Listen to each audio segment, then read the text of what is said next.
Bem-vindo, espero que vocês tenham estudado bastante nas aulas 1 e 2, afinal de contas o conteúdo é relativamente extenso.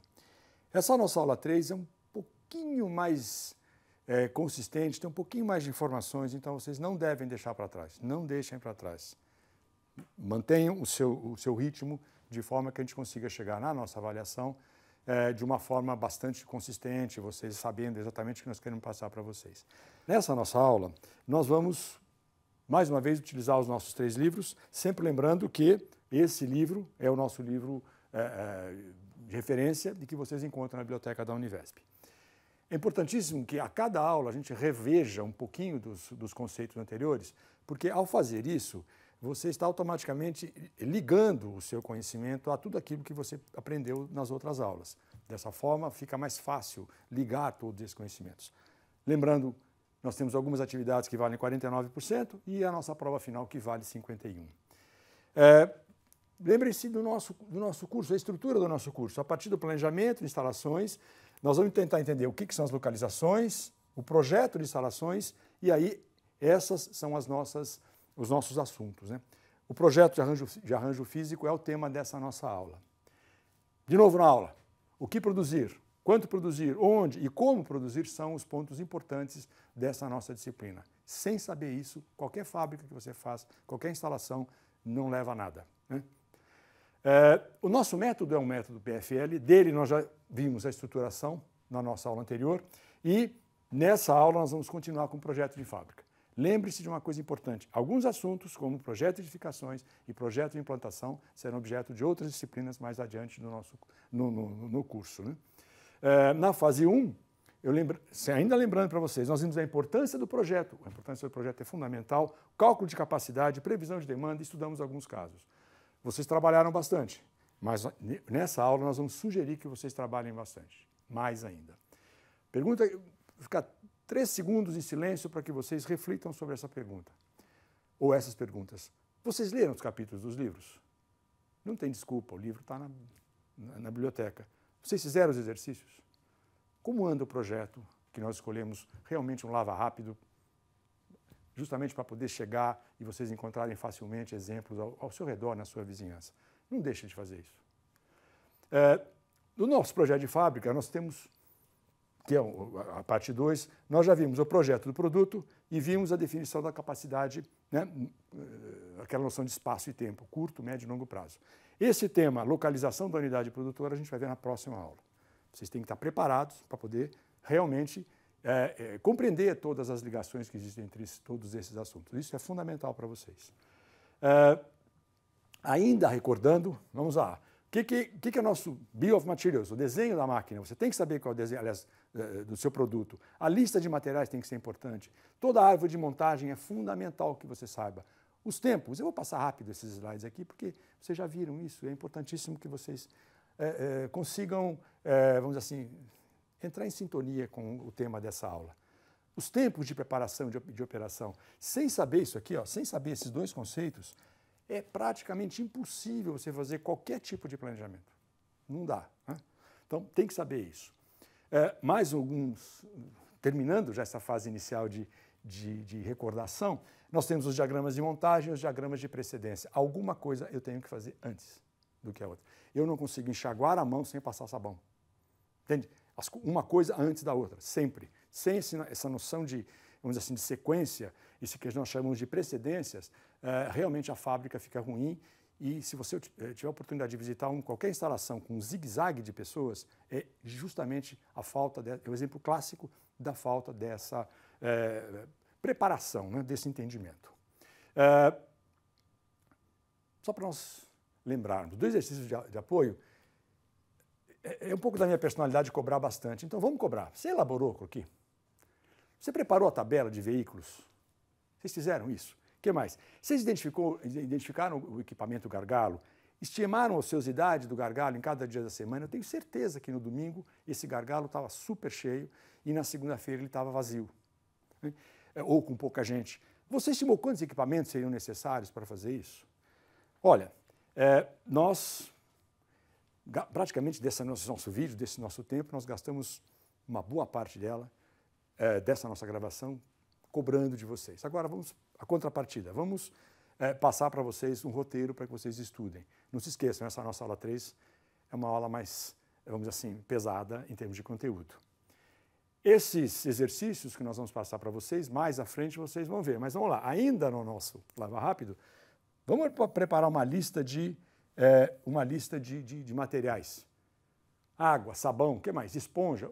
Vamos listar esses materiais que você usa no Lava Rápido. Preparar um diagrama de precedência do seu Lava Rápido. O que você faz primeiro? Você lava o carro e depois aspira, aspira, depois lava? Como é que funciona esse sistema?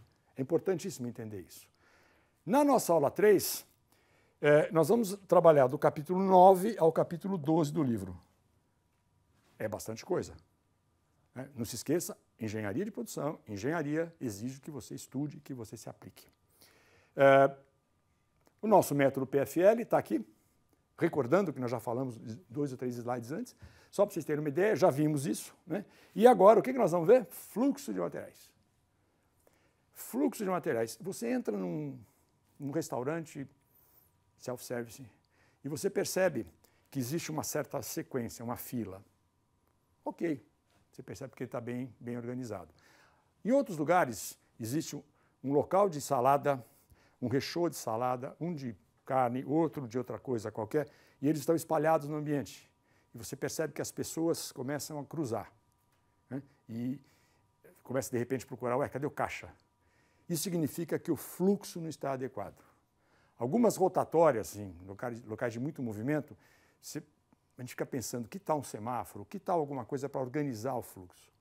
A engenharia de produção se preocupa muito com isso. Se preocupa demais com a sequência dos nossos dos acontecimentos. Como que eles acontecem? Né? E é importante que a gente lembre que essa sequência exige, ou pelo menos exige que nós pensemos de uma maneira de tornar o nosso fluxo contínuo. Se nós não conseguimos transformar o nosso fluxo em contínuo, nós vamos ter uma coisa chamada interrupção. Parou e para. E quando para, não é instantâneo. Se a fábrica ou se a máquina para durante 1 minuto, no minuto seguinte, 1 minuto e 1 segundo ela começa a funcionar. Não. Ela para 1 minuto e ela tem uma rampa. Ela vai subir 10, 20, 30, 40 segundos, às vezes 1 minuto, até retomar aquela velocidade. E isso é que as pessoas muitas vezes se enganam. Parou 1 minuto só. Não. Parou 1 minuto e mais um monte de tempo, um monte de minutos, me perdoe falar um monte, mas é assim que tem que ser feito, para poder recuperar aquela velocidade inicial. Não tem outra alternativa. Então, nós, engenheiros, especialmente os engenheiros de produção, nós temos que nos preocupar com isso. Começou, velocidade de cruzeiro, vamos andando naquela velocidade. Ok? Isso é fluxo. Outra coisa importante que eu quero que vocês pensem é o seguinte, esses fluxos de materiais, eles podem acontecer dentro do sistema logístico, como está mostrando aqui, eles podem mostrar na parte de materiais, que isso aqui são fábricas, de fornecedor até o cliente, né? Do fornecedor até o cliente. Pode acontecer aqui, nesse caso aqui que nós estamos falando, na manufatura. Então, os materiais vão circular dentro dessa mesma cadeia produtiva. Ou ainda, nós podemos imaginar isso, os materiais dentro da própria fábrica. Então, o fluxo tem que ser organizado para que a sua fábrica, ou que a instalação que você está montando, seja uma instalação eficiente e eficaz. Lembra? Mais 10 segundos. Vocês lembram do que é eficiência e eficácia que nós falamos na primeira aula? Uma excelente oportunidade de lembrar. Mais exemplos de fluxo. E aqui, uma coisa importante que é o fluxo dentro de um departamento, quer dizer, como que funciona dentro da unidade produtora. Né? Lembrem-se, um sistema produtivo tem unidade 1, unidade 2, unidade 3, o produto desse passa para 2, a 2 passa para 3. Como que circula dentro dela? Para que o resultado final seja um produto pronto o mais rapidamente possível dentro dos padrões de qualidade. Mais uma coisa interessante, os engenheiros de produção estudaram muito isso. Então, existem alguns padrões, e esses padrões têm que ser exatamente considerados. Né? Não adianta você simplesmente, vou reinventar a roda. Não vamos fazer isso. Então, existem fluxo em linha reta, fluxo em U, fluxo em S. Qual a vantagem desse aqui? O mesmo operador que está aqui dentro pode operar 2 máquinas. Qual a vantagem desse aqui? Esse aqui escoa mais rápido, mas provavelmente exige um operador para cada unidade. Ou seja, não existe uma regra clara, uma regra única. Existe sim a necessidade de você parar para pensar e entender como é que é esse processo. E aí optar entre eles. 100% de certeza? Não, nunca. 100% de resultado positivo, é essa a melhor escolha? Veja bem, é a melhor escolha dentro do universo de possibilidades. Ela nunca vai ser infalível, ok? Então, recordamos, existem muitas pessoas que, ou muitas, vamos dizer assim, muitos autores que estudaram bastante isso. E aqui, só para a gente pensar um pouquinho melhor, existem alguns desenhos aqui que mostram fluxos dentro de um departamento. Né? O produto entrou por aqui, entra, sai, dá uma volta. Né? Em algumas unidades, por exemplo, em unidades fabricantes de alimentos, por exemplo, isso aqui é impensável. Né? O lugar que entra não pode ser o lugar que sai, porque o produto entra e sai processado. Se houver algum risco de haver, por exemplo, contaminação cruzada, a instalação não pode ser completada dessa forma. O correto, nesse caso aqui, seria 2 portas, para evitar qualquer tipo de eventual, vamos dizer assim, eventual erro. Estamos descartando algum produto, alguém errou, o produto entra de volta. Então, não pode. Né? Então, são cuidados. Né? Tem no caso de alimentos que eu falei para vocês, existem padrões, boas práticas de manufatura, publicados, vastíssima literatura em inglês, português, Anvisa, quer dizer, existe muita coisa pronta para ser isso. Não vamos tentar reinventar nada, está pronto, né? Só consultar. Saber consultar é fundamental. Mais exemplos, e finalmente esse aqui, que é o que eu chamo do meu quadrinho preferido. Né? Esse quadrinho preferido mostra o seguinte: é importante ter um fluxo dentro da estação de trabalho, depois entre os departamentos e, finalmente, vamos dizer assim, me expressei mal, dentro das estações, dentro dos departamentos e entre os departamentos. Se eu produzo uma peça e passo para o meu vizinho, que passa para outro vizinho, dentro dessa minha unidade tem que haver um fluxo correto. Dentro daquela unidade, um fluxo correto. Da minha para ela, para o seguinte, correto. E na unidade inteira, na fábrica inteira, esse fluxo tem que ser homogêneo. Senão nós vamos ter problemas seríssimos de estoque em processo, material parado ao longo da fábrica. Isso aí realmente não é adequado. Um exemplo sensacional que eu gosto muito de ver é um exemplo de fluxo, de cada um fazendo a sua posição dentro de uma célula. Experimenta ver, está cheio de vídeo desse no YouTube, um pit stop numa corrida de Fórmula 1. 3 segundos, 4 segundos. E existe um vídeo muito interessante que comparava um pit stop agora com o outro há 20, 30 anos. Quando era 1 minuto um pit stop, hoje são 3 ou 4 segundos. Repare como as pessoas se preparam para aquele momento. Aquilo é uma célula, né, que nós vamos ver agora.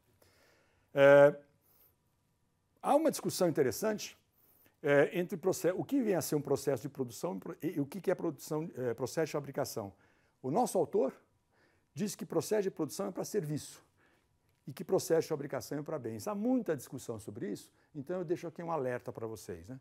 Olha, pode ser que você não concorde, e é muito importante, de novo, que a leitura seja crítica. Leu o livro, de que forma essa informação que o autor está me passando me é fácil de compreender. Posso contestá-la? Deve contestar. Não é porque está publicado que você tem que aceitar.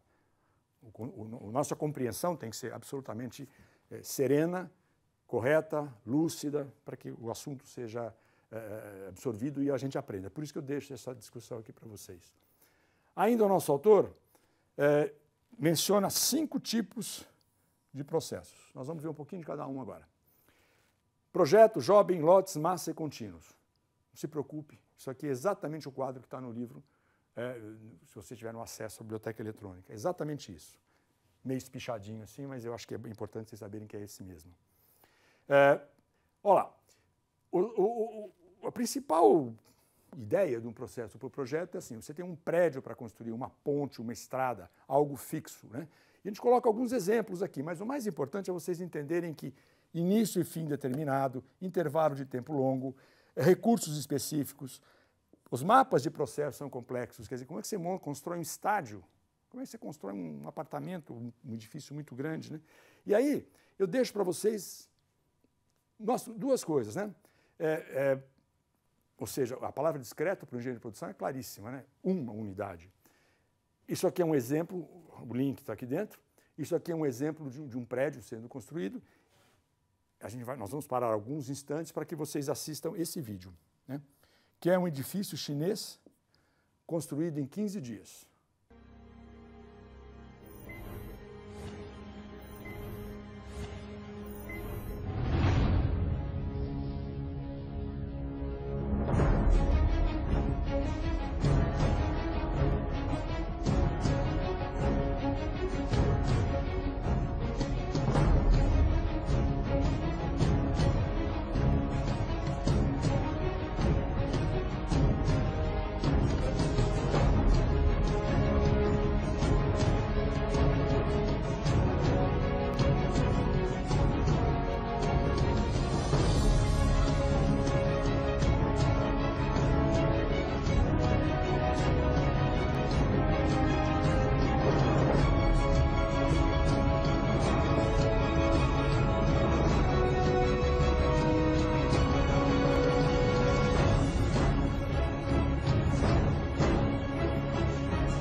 E aí, gostaram do vídeo?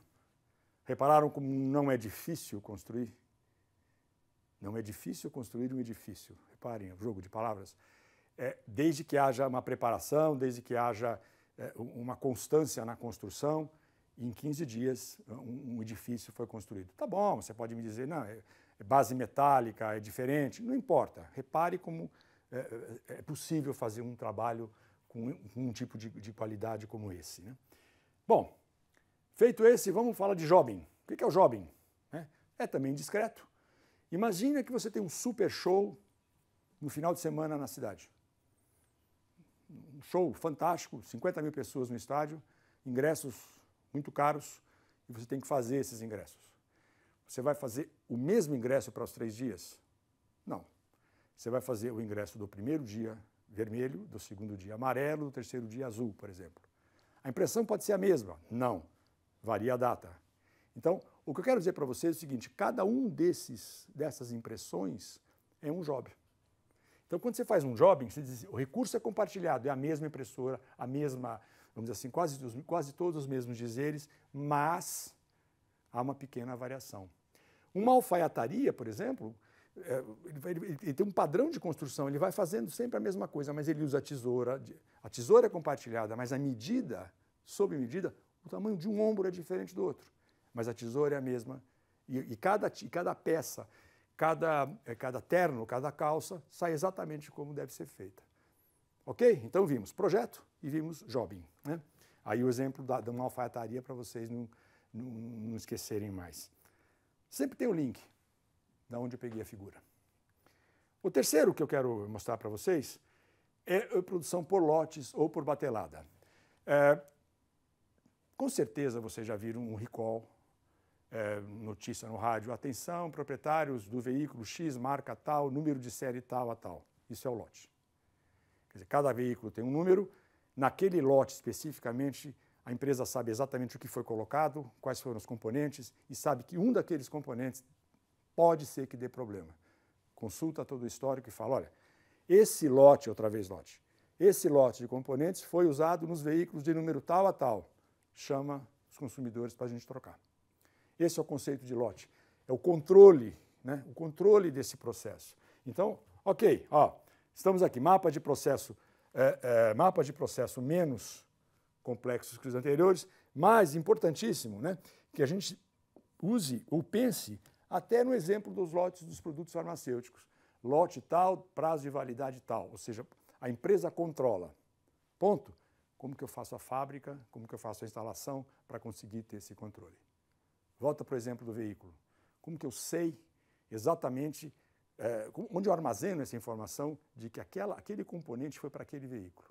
Como que eu sei que isso aconteceu? Quem conferiu? Ou seja, toda essa lógica de produção está dentro de uma unidade instalada. E é esse o objetivo nosso. Ok? Então, vou pedir para vocês, mais uma vez, olharem, assistirem um vídeo e perceberem de como que se fabrica um comprimido. Comprimido, um medicamento é assim, lote de aspirina, o mais básico que tem, lote número tal. Aquele lote, a gente sabe que o ácido acetilsalicílico e todos os demais componentes são aqueles conhecidos. Qualquer problema, eu sei onde buscar. Então, esse é o ponto. Vejam o vídeo. Um mal necessário e inevitável em alguns momentos da vida. Assim é o medicamento. Convivemos com ele desde sempre e quando dele precisamos, a palavra do terapeuta basta-nos. Mas a história começa muito antes do último gesto. Do simples pó para as máquinas, é na granulação que se misturam os princípios ativos, o medicamento propriamente dito, com os excipientes. É nesta fase também que se melhoram as características físicas dos pós. Neste processo, obtém-se o granulado. Um granulado que, na estufa de lei flutuante, consegue depois uma secagem rápida e uniforme. Já seco, o granulado está pronto para entrar no calibrador, onde se regulariza o tamanho dos grânulos. Com os grânulos já calibrados, o ainda projeto de comprimido ou cápsula entra na sala do misturador. É aqui que se procede à mistura final, um processo que consiste essencialmente na adição de excipientes ainda em falta. Tipicamente um lubrificante para a melhoria do granulado, com vista à obtenção de comprimidos com a qualidade pretendida. Estamos prontos para a terceira sala, a da compressão. Como o próprio nome indica, é aqui que são produzidos os comprimidos propriamente ditos. Depois da máquina de compressão, chegamos à fase de revestimento. Esta máquina tem capacidade para processar 400 kg de comprimidos. E é daqui que o nosso produto sai, em bidões de aço inox, para o acondicionamento e embalagem. Aqui podem ser embalados até 12.000 caixas de comprimidos ou cápsulas por hora. A máquina pode ser programada consoante o tipo de produto. Os comprimidos são acondicionados em blisters de alumínio PVC ou alumínio no caso da Bial. Mas esta é apenas uma das funções deste aparelho, porque o processo vai até à fase de embalagem final, que inclui também as especificações do medicamento no interior da caixa. Após a embalagem final e asseguradas todas as especificações do controle de qualidade, o produto é etiquetado com códigos de barras, o que vai permitir a sua identificação de modo automático, assim como a gestão do seu estado de inspeção ou ensaio. Quando tudo está conforme, é daqui que partem para as grandes distribuidoras, que, posteriormente, os colocam mais perto do consumidor final. E aí? O que vocês acharam? Perceberam como uma unidade de produtora de medicamentos é cercada de uma série de cuidados? Os funcionários usam os trajes específicos, quer dizer, a instalação tem que ser adequada. Você imagina que um funcionário consiga colocar um determinado vestuário para uma unidade exatamente, aliás, com proteções de poeira muito elevadas. Existe todo um cuidado de trocar de roupa, que roupa usar, Aonde ele troca de roupa? Como que isso é feito? Então, espero que vocês procurem até algumas informações, como sempre os vídeos estão sempre aí, sobre outros tipos de instalações como essa. Bom,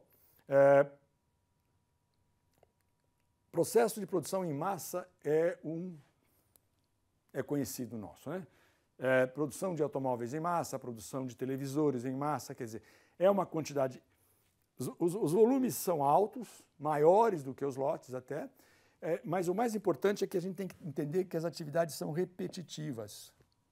Faz sempre a mesma coisa, né? Numa unidade fabricante de bebida, por exemplo, olha o tamanho da unidade. Uma unidade de cerveja, envasadora de cerveja, fora do país, ela fabrica, acredite se quiser, 80 a 90 mil garrafas envasadas por hora. Consegue entender o tamanho? O que é massa? Quer dizer, é muita produção.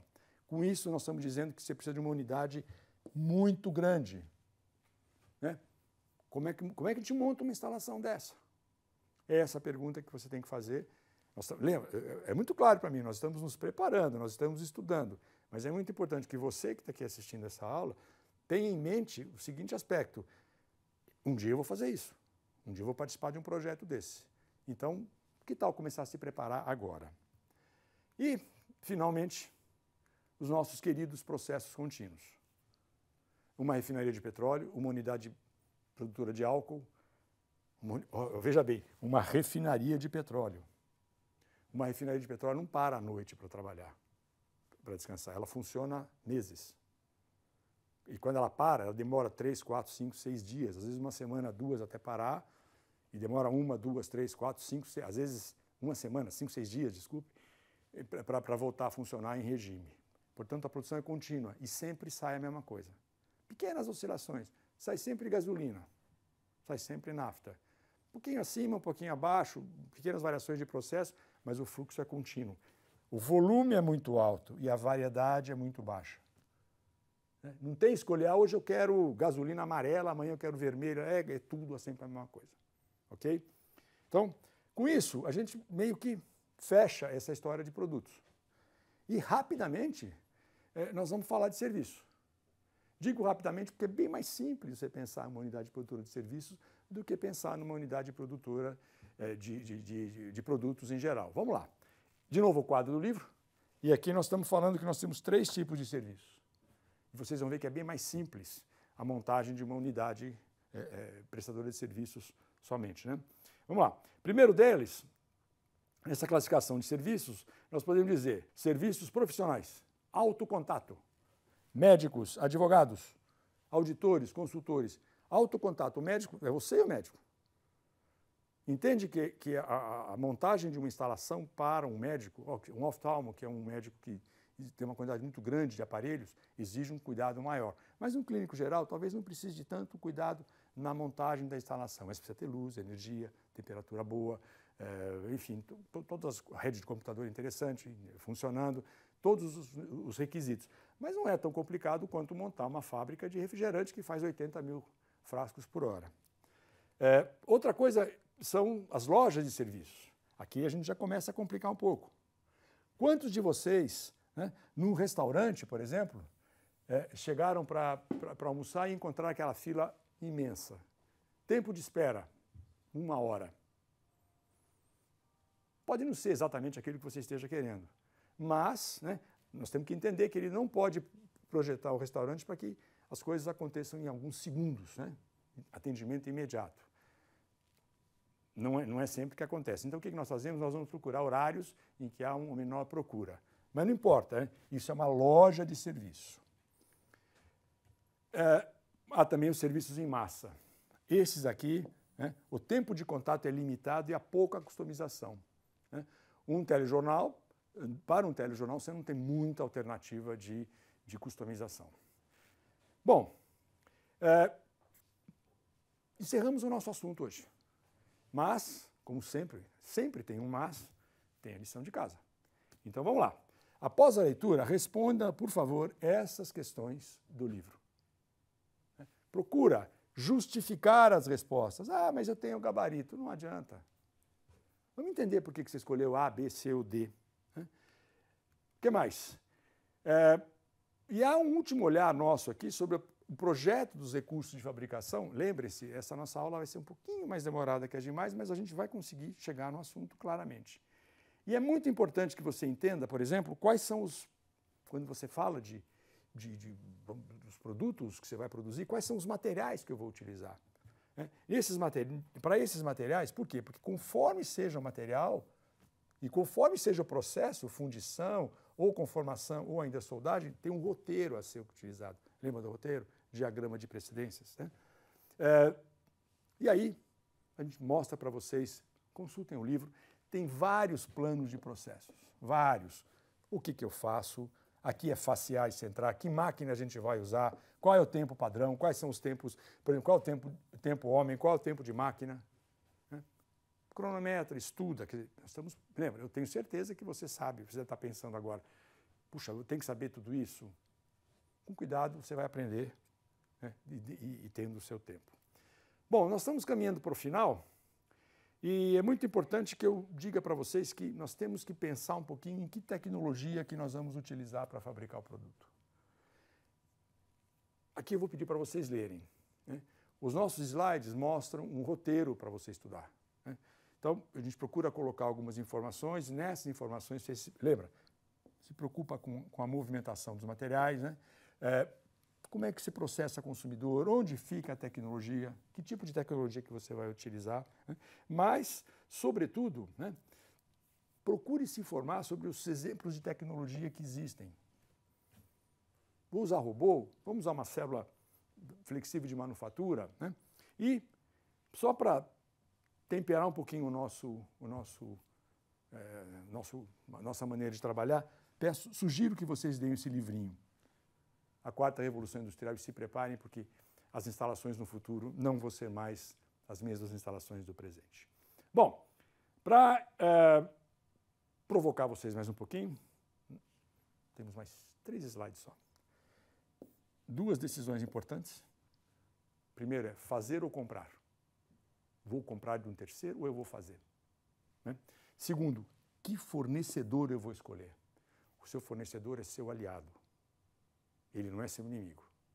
Se ele não te entregar, você fecha. Então, escolher o fornecedor, escolher o processo, esse quadrinho, esse eu copiei do livro. Então, eu procurei fazer de uma linguagem um pouco mais acessível. Olhe para ele, porque ele é o roteiro. Vou fazer ou não vou fazer? Vou comprar ou não vou comprar? Sempre que for mais fácil fazer, faça. Mas não hesite em terceirizar. Né? Quando você terceiriza, você ensina alguém a fazer aquilo que provavelmente só você deveria saber. Bom, encerramos a nossa aula, lembrando que, primeiro, responda as questões do exercício do capítulo 11, justifique as suas respostas e faça a mesma coisa para o capítulo 12. Puxa, mas é muita coisa. Não temos muita alternativa senão fazer isso. Esse assunto de capacidade instalada é só um lembrete, já foi abordado na aula 2, ok? E conclusões da aula 3. Sempre conheça o produto, sempre. Sempre conheça o estado atual da tecnologia para ver se você não vai investir numa coisa errada. Né? Bom, aqui estão as tarefas. Né? Lembra que a gente já falou um pouquinho? Prepara a lista de materiais, prepara o diagrama de precedência, identifica o tipo de processo que você vai utilizar e descreve a tecnologia utilizada no Lava Rápido. Por que o Lava Rápido? Porque é uma coisa fácil do seu lado, que todo mundo vai, não tem muita tecnologia nem muita coisa. Muito obrigado pela atenção de vocês. Eu espero que vocês tenham uma semana de muito trabalho. E não se esqueçam, os engenheiros têm que ter, afinal de contas, um conhecimento bastante amplo para poder resolver os problemas que aparecem. Até a próxima semana.